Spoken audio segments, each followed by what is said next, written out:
Hello everyone, कैसे हैं आप लोग। मेरा नाम है राजीव नैन और welcome to the channel of career Vidyapeeth. तो एक एजुकेशनल चैनल है जहाँ पे हम लोग देख रहे थे वेक्टर्स क्या होता है। तो अभी तक हम लोगों ने देखा, काफ़ी चीज़ों को देख लिया हम लोगों ने। क्या क्या चीज़ को देख लिया हम लोगों ने कि addition of vectors, subtraction of vector, resolution of vectors. और अभी हम लोग मल्टीप्लिकेशन ऑफ वेक्टर्स में भी जा चुके हैं। तो मल्टीप्लिकेशन ऑफ वेक्टर्स में हमने क्या देखा, मल्टीप्लिकेशन ऑफ वेक्टर्स में हमने सीखा है कि डॉट प्रोडक्ट जो है वो क्या है। तो आज जो है, आज हम लोग देखेंगे नहीं, आज हम लोग फोड़ेंगे क्वेश्चंस को।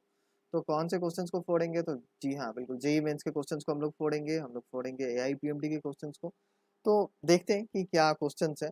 अभी तो हम लोगों ने एप्लीकेशन देख लिया ना कि कैसे हम लोग एक्चुअली में डॉट प्रोडक्ट क्या है, उसका डेफिनेशन क्या है। तो आज हम लोग क्वेश्चंस को करेंगे, कुछ क्वेश्चंस को। तो स्टार्ट ही करते हैं हम लोग 2019 मेंस के क्वेश्चन से, जो कि वेक्टर के ऊपर आया था। आप देखो कितना आसान दिख रहा है ये क्वेश्चन, लेकिन है नहीं है आसान। तो अब देखो जिसमें क्या दिया हुआ है, इसमें दिया हुआ है कि एक वेक्टर है a1 और एक वेक्टर है a2। a1 का जो मैग्नीट्यूड है वो 3 है, a2 का जो मैग्नीट्यूड है वो 5 है। और साथ ही साथ इन्होंने दे रखा है कि a1 प्लस a2 यानी कि दोनों के जो रिजल्टेंट का मैग्नीट्यूड है ये भी इन्होंने दे रखा है, और इनकी इसकी वैल्यू 5 है। और हमें फाइंड क्या करना है? हमें फाइंड करना है 2a1 plus 3a2 dot product of 3a1 minus 2a2। तो काफी लोग अभी सोच रहे होंगे कि इसको कैसे करना है। तो चलिए करते हैं, इसको फोड़ते हैं, 4 नंबर लाते हैं 2019 मेंस के एग्जाम में। देखते हैं कैसे लाना है।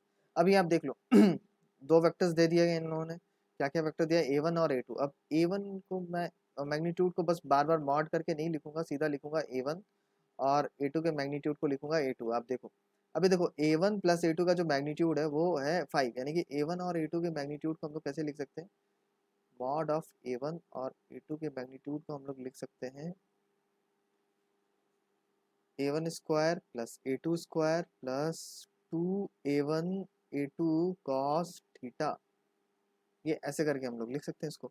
लेकिन इसमें आप देखो, ये a1 और a2 क्या, ये जो है वो मैग्नीट्यूड है। तो आप देखो a1 यानी कि a1 plus a2 square plus 2a1 a2 cos theta, इसकी जो वैल्यू होगी वो हो जाएगी mod of a1 plus a2 square. अब देखो a1 square, sorry, a1 square plus a2 square plus 2a1 a2 cos theta हमने किया तो ये हो गया 25। अब देखो a1 क्या है, a1 दिया 3 तो a1 स्क्वायर क्या हो गया, 9 हो गया ये। a2 इन्होंने दिया 5 तो ये क्या हो गया, ये 25 हो गया ये। अब देखो 2 × 3 × 5 कॉस थीटा इक्वल टू, ये वैल्यू हो गई 25। तो आप देखो कॉस थीटा की वैल्यू जब आप यहाँ से फाइंड करोगे, कॉस थीटा की वैल्यू, तो ये क्या हो जाएगी, ये हो जाएगी -9/30, जिसकी वैल्यू होगी -3/10। तो ये क्या, इस ये हमने क्यों फाइंड किया, ये हमने क्यों फाइंड किया? हम पागल नहीं है इसको फाइंड कर रहे हैं कॉस थीटा को? नहीं, पागल नहीं है, बहुत इंटेलिजेंट है। क्यों फाइंड किया अब आप देख लो। हमने इसलिए फाइंड किया इसे क्योंकि हमें क्या करना है, जब a2 और a1 को जब आप डॉट प्रोडक्ट करोगे तो उसमें होता है ना कि a2 vector a2 dot product of vector a1 में क्या होता है, वो हो जाता है mod of a1 into mod of a2 into cosine of theta, that is angle between vector a2 and vector a1। तो ये हमने फाइंड किया। अब देखो cos थीटा को हम लोग फाइंड करेंगे। देखो cos थीटा को हमने फाइंड कर लिया। अब देखो, अब ये जो टर्म है हमारे सामने, ये टर्म क्या है देख लो। अब इस पेज पे जाते हैं, ये टर्म देख लो आप, क्या था, 2a1 प्लस 3a2, यानी ये वेक्टर है। देखो उस तरफ तो इन्होंने बोल्ड में लिख दिया, और ये क्या है, ये है 3a1 minus 2a2। 3a1 vector minus 2a2।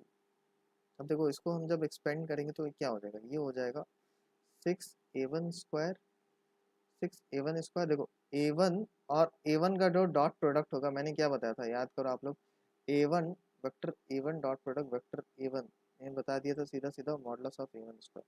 तो ये a1 स्क्वायर। अब देखो ये हो गया 2a1 माइनस 2a2, तो ये क्या हो गया, ये हो गया -4a1 vector dot product of a2 vector. ठीक है। सिमिलरली हमने 9a2, तो ये हो गया 9a1 vector dot product of a2 vector. और अभी हम लोग देखेंगे इसको, तो ये क्या हो गया, ये हो गया -6a2 स्क्वायर। ठीक है। अब आपके पास सारी चीजें दी गई हैं। a1 का आपके पास मैग्नीट्यूड दिया है, a1 का मैग्नीट्यूड इन्होंने क्या दे दिया था, इन्होंने एग्जाम में दिया था 3। बहुत अच्छे। A2 का मैग्नीट्यूड इन्होंने क्या दिया था, इन्होंने दिया था 5। ठीक है, अब यूज़ कर लेते हैं हम लोग, इसी ही तो फाइंड करना। अब देखो 6 इंटू, देखो 3 स्क्वायर माइनस, देखो 9A1 A2 -4, यानी ये क्या हो गया, ये हो गया +5 dot product of vector A1 A2। ठीक है, अब क्या हो गया, ये देखो अब हो गया -6 A2 स्क्वायर। A2 स्क्वायर, अब A2 की वैल्यू क्या दी हुई थी, आप देखो 6 A2 स्क्वायर, एक सेकेंड, हाँ 6 A2 स्क्वायर। तो अब देखो, अब ये क्या हो गया, ये हो गया 6 × 9 + 5 × A1 dot product of A1 और A2। हम लोग क्या लिख सकते हैं, आप देखोगे तो ये लिख सकते हैं हम लोग magnitude of A1 into magnitude of A2 और cosine theta angle between them, cos theta angle between them. तो ये क्या हो गया, अब देखो 5 × A1 का मैग्नीट्यूड 3 है, A2 का मैग्नीट्यूड 5 दिया हुआ है, और कोसाइन थीटा बिटवीन देम की वैल्यू अभी हमने फाइंड किया -3/10।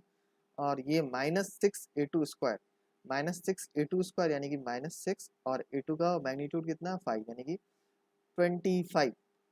अभी हम लोग जब इसको फाइंड करेंगे तो ये क्या हो गई, ये हो गई 54, और अभी हम लोग इसे कट कर लेते हैं। तो ये क्या हो गया, ये हो गया 5 3 जा 15 -45/2 -150।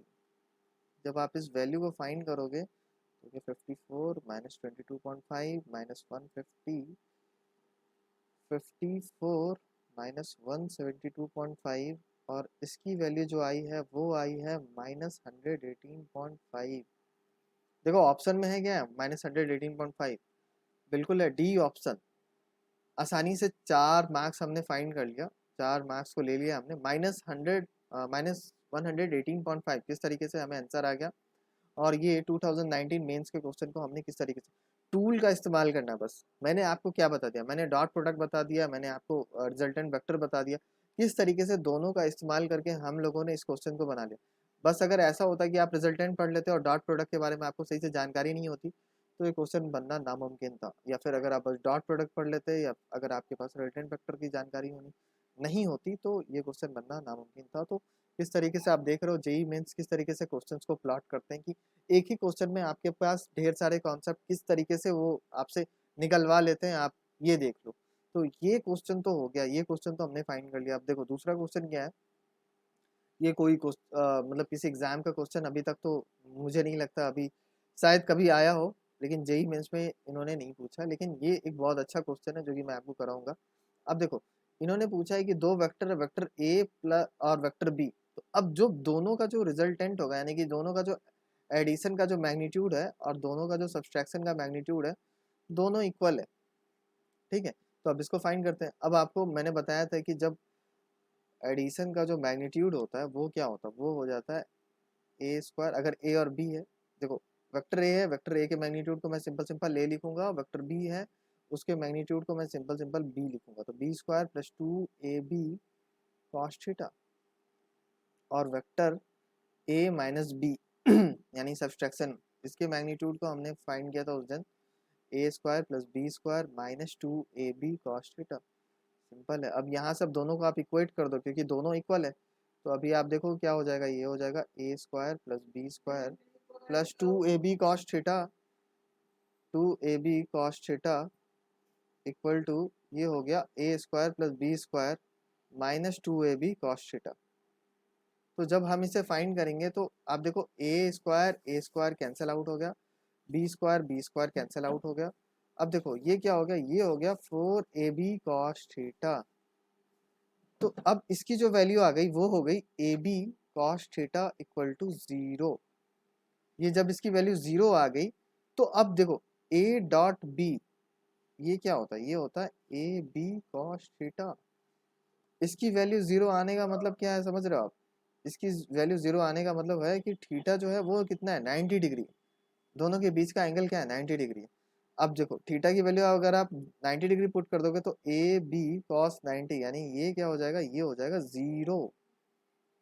और आप सीधा सीधा क्या कर लोगे, तो आप देखो क्या हो गया, then vector A equal to vector B, ये नहीं होगा। Vector A is parallel to vector B, नहीं भाई नहीं, बिल्कुल नहीं होगा। Vector A is perpendicular to vector B, बिल्कुल सही। यानी कि वेक्टर ए जो हो जाएगा वो परपेंडिकुलर हो जाएगा वेक्टर बी के। आप देखो किस तरीके से आपने इसको भी फाइंड कर लिया। अब हम जाते हैं, अब करते हैं तीसरे क्वेश्चन को, समझते हैं कि तीसरे क्वेश्चन में क्या दिया हुआ। अभी आप देखो इस वाले क्वेश्चन में तो बिल्कुल क्लियर है ना कि जब दो वेक्टर आपस में परपेंडिकुलर है तो उन दोनों का डॉट प्रोडक्ट क्या हो जाएगा, उन दोनों का डॉट प्रोडक्ट जीरो हो जाएगा। अब इस क्वेश्चन में आते हैं। अब देखो इस क्वेश्चन में कॉन्सेप्ट छुपा हुआ है, इस कॉन्सेप्ट को बताने के लिए ये क्वेश्चन को मैं किया हूँ। अब देखो दो वेक्टर होता है ना, अब देखो दो वेक्टर होता है, वेक्टर ए और एक होता है वेक्टर बी।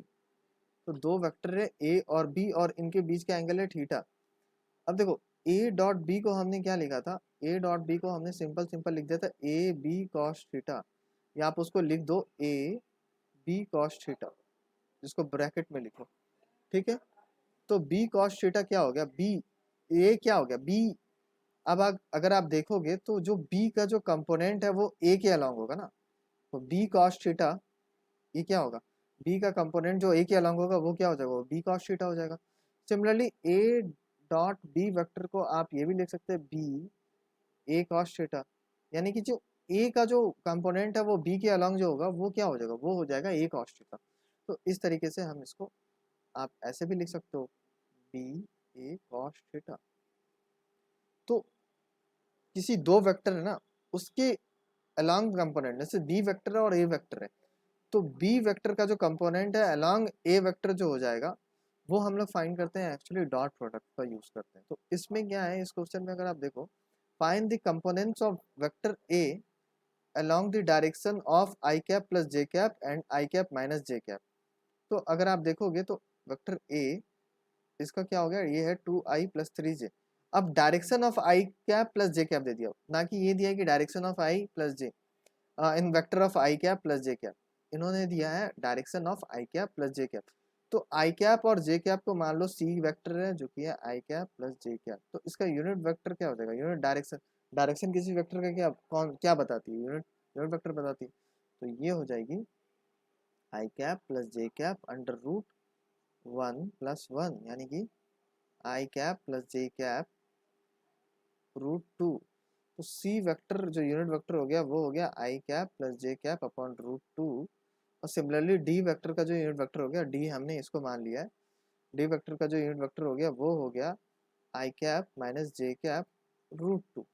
अब इन्होंने क्या पूछा, देखो इन्होंने पूछा component of vector A 2i plus 3j along I plus J vector in the direction of I plus J vector. तो आई प्लस जे वेक्टर का हमने अभी फाइंड किया था, वो क्या था आई plus J cap upon root 2। और वेक्टर ए सपोज कर लो क्या दिया, वेक्टर ए ही दिया ना, हाँ वेक्टर ए दिया है देखो 2i प्लस 3j ये दिया है। अब अगर आप इसको फाइंड करोगे A vector plus C vector, इनका जो sorry A vector dot of C vector, अगर आप इन दोनों का डॉट प्रोडक्ट फाइंड करोगे तो आप क्या फाइंड कर रहे हो, ये आप फाइंड करोगे component of A in direction of vector C. लेकिन हमें क्या फाइंड करना है, component of A sorry in direction of unit direction of C, तो हमें ये फाइंड करना है। तो अभी फाइंड कर लेते हैं, देखो 2i प्लस 3j और इसका डॉट प्रोडक्ट कर देंगे इसके यूनिट वेक्टर के साथ, तो उनका डायरेक्शन पता चल जाएगा हमें कि क्या डायरेक्शन है। तो आप देख लो i plus J upon root 2, तो ये क्या हो गया, ये हो गया 2/√2 प्लस 3/√2, यानी इसकी वैल्यू हो गई 5/√2। तो आप देख सकते हो किस तरीके से हमने डॉट प्रोडक्ट का इस्तेमाल करके किस तरीके से हमने एक वेक्टर के कंपोनेंट के दूसरे वेक्टर के एक वेक्टर के कंपोनेंट के दूसरे वेक्टर के अलॉन्ग निकाल दिया, ठीक है। तो इसी तरीके से अब देखो A vector dot product of unit vector of D vector हम लोग करते हैं। तो ए वेक्टर हमारा दिया है और unit vector of D vector, तो डी वेक्टर का यूनिट वेक्टर हमने फाइंड किया था आई कैप माइनस जे कैप अपॉन रूट 2। अब देखो ए वेक्टर है, ए वेक्टर क्या है हमारा 2i प्लस 3j, और डी वेक्टर का जो यूनिट वेक्टर है उसका डॉट प्रोडक्ट ले लेंगे जो कि है i माइनस जे रूट 2। देखो क्या हो गया, ये हो गया 2/√2 माइनस 3/√2। तो इस तरीके से हमारे पास वैल्यू आ गई -1/√2। देखो कैसे हमने इन दोनों का कैसे हमने फाइंड कर लिया component of vector a along the direction of I cap plus J cap and I cap minus J cap. तो आई कैप प्लस जे कैप के डायरेक्शन में इसका कंपोनेंट हो गया 5/√2 और आई कैप माइनस जे कैप के डायरेक्शन में इसका कंपोनेंट हो गया -1/√2। कैसे हमने फाइंड कर लिया इस चीज़ को, कितना आसान है इसे फाइंड कर लेना। तो इस तरीके से हमने इसे भी फाइंड कर लिया कि ये कैसे हम लोग करेंगे। अब देखो, अब ये AIPMT 1994 में पूछा हुआ क्वेश्चन है और कितना आसान क्वेश्चन है। देखो ये ऊपर ऊपर से ही देख के लग रहा है कि हाँ ये बन गया, इन दोनों के बीच का एंगल क्या होगा। अब देखो वेक्टर ए दिया इन्होंने 3i + 4j + 5k और वेक्टर बी इन्होंने दे दिया है 3i + 4j - 5k। दो वेक्टर्स दे दिया इन्होंने। अब इन दोनों के बीच का एंगल फाइंड करने के लिए बोला। तो जैसे ही दोनों वेक्टर के बीच का एंगल फाइंड करने के लिए बोला जाए किसी भी एग्जामिनेशन में, आपको टूल का इस्तेमाल करना है। उस टूल का नाम है डॉट प्रोडक्ट। तो देखो कैसे हम लोग फाइंड करेंगे। देखो ए डॉट बी करेंगे तो ये क्या हो गया, ये होता है ए मॉड ऑफ ए यानी कि magnitude of A magnitude of B cos theta. तो पहले इसे फाइंड करते हैं ए डॉट बी को। तो ए डॉट बी को फाइंड करते हैं। तो ए वेक्टर हमने लिख दिया। तो अब देखो 3i + 4j cap + 5k cap dot product of 3i cap + 4j cap -5k cap. देखो कैसे डॉट प्रोडक्ट फाइंड करना। 3 वाले को 3 से करेंगे तो ये कितना हो गया 9 + 16 -25। इसकी वैल्यू आ गई 25 - 25 यानी कि ये हो गया 0। समझ रहे हो, इसका मतलब ये हो गया 0। अब जब ये 0 हो गया, जब दो वेक्टर्स का डॉट प्रोडक्ट अगर 0 हो गया तो उनके बीच भाई ये 9 जो एंगल हो गया वो क्या हो गया, वो तो 90 डिग्री हो गया। क्योंकि ये क्या होता है, ये होता है magnitude of A into magnitude of B cos theta. अब देखो कॉस थीटा, थीटा अगर 90 डिग्री हो गया तो यानी कि 0 हो गया ये। तो इस तरीके से हम लोग इसमें ए ऑप्शन को पिक करेंगे जो कि 90 डिग्री है और निकल जाएंगे। कितने आसानी से हम लोग क्वेश्चन को सॉल्व कर पा रहे हैं। तो देखो इससे क्या आप समझ रहे हो, इससे क्या मतलब जो आज का जो मैंने जो आपको क्वेश्चंस कराए उससे क्या आपको समझ आया। इससे हम लोग ये चीज, दो चीज बता सकते हैं। सबसे पहले ये कि अगर कोई भी दो वेक्टर दिया है और उसके बीच में एंगल फाइंड करने के लिए बोला जा रहा है तो हम लोग इस्तेमाल करेंगे डॉट प्रोडक्ट। पहली बात ये। दूसरी बात, अगर किसी वेक्टर का कंपोनेंट किसी दूसरे वेक्टर के डायरेक्शन में पूछा गया है तो हम लोग सीधा सीधा डॉट प्रोडक्ट कर देंगे और उससे हमारा उस वेक्टर का जो कंपोनेंट है दूसरे वेक्टर के डायरेक्शन में या दूसरे वेक्टर के अलोंग हम लोग फाइंड कर सकते हैं। तो दो तरीका है, दो जगह पे हम लोग ने यूज किया डॉट प्रोडक्ट को। अब पहले क्वेश्चन में जाओगे तो पहला क्वेश्चन आप देखो कितना अच्छा था, कितना अच्छा क्वेश्चन था ये यार।